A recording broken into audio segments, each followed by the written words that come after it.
Soryu-class submarines are so good. The Second World War taught Japan valuable lessons.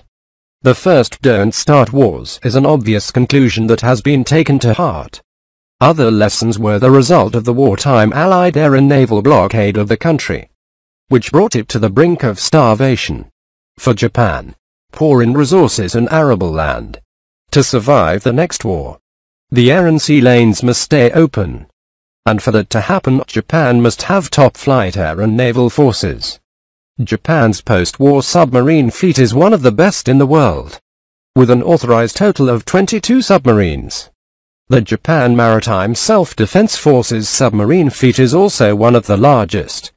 Japan builds its own submarines, with the work split between Mitsubishi Heavy Industries and Kawasaki Heavy Industries, both based in the port city of Kobe.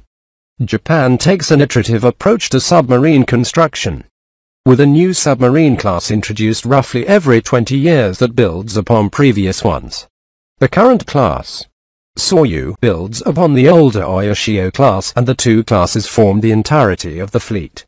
Each Soryu features a high degree of automation, reducing crew size to 9 officers and 56 enlisted men, down 10 personnel from the Harushio class of the mid-1990s. At 200 tons submerged, the 9 Soryu-class submarines are the largest submarines built by post-war Japan. Each is 275 feet long and nearly 28 feet wide. They have a range of 100 nautical miles and can reportedly dive to a depth of 2,132 feet or 2/5 of a mile.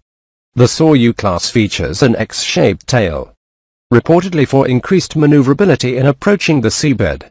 This maximizes the sub's maneuvering room in shallow and littoral waters, particularly the straits in and around Japan that mark key invasion routes.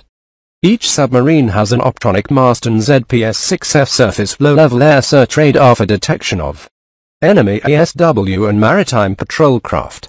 As submarines, however, the main sensor is sonar, represented by the U.S.A. ZQQ-7 sonar suite incorporating one bow-mounted sonar array and 4 flank sonar arrays.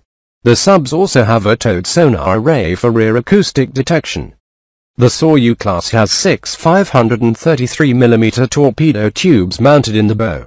Armament consists of Type 89 heavyweight homing torpedoes with a range of 27 nautical miles and a maximum operating depth of 2,952 feet. The standard diameter torpedo tubes, along with strong American ties, mean the Soryu is also armed with UGM-84 submarine-launched Harpoon missiles, according to combat ships of the world. There are unconfirmed reports that the submarines carry a warshot of 30 weapons instead of the 20 of previous classes. They can also lay mines. The Soryu have extensive active defense systems, in the form of the ZLR-3-6 electronic countermeasures suite and 2 3-inch underwater countermeasures launches for launching acoustic devices.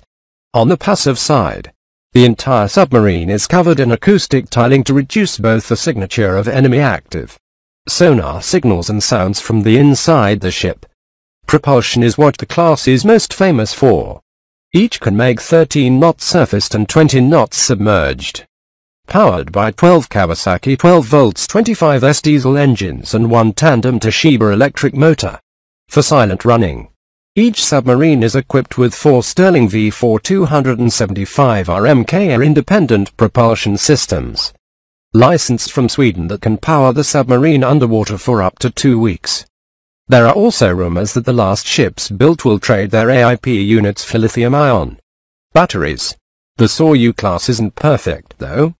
One major criticism of the boats during the Australian submarine competition was the relatively short operating range. At 6,100 nautical miles, the Soryu's range wasn't an issue for their original mission, protecting the home waters of Japan.